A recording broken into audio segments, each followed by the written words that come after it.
Zeystar, Pullo jontado. Zeystar full mind, aka Pullo jontado. Ordonnance, the Maxi. Yeah. Comme vous le voyez, la circonscription personnelle de cet homme a donné naissance à de nombreuses personnalités. Full mind care ko foyre médecine. Mi ara mi windana on ordonnance. Kongudii safroji ne ledde men. Jarani hay yaade pharmacie.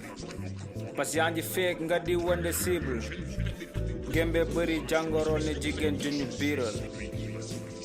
Full mind care ko hôpital. Leddo poccoɗa mi rutto mi safruma. Un médecin qui vous guérit par une ordonnance vous donne une rechute par sa note d'honoraire. Encore le meilleur remède ne s'achète pas à une pharmacie. Et sur ordonnance, le meilleur remède, vous l'avez en vous. Et il s'appelle l'intention. Yeah, this is the Maxi. Ordonnance, ordonnance. Full mind team. Big up for all my fun. Shut up. Bundu Talan is back.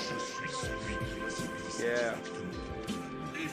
Zeystar, aka Pullo jontado, aka full mindset.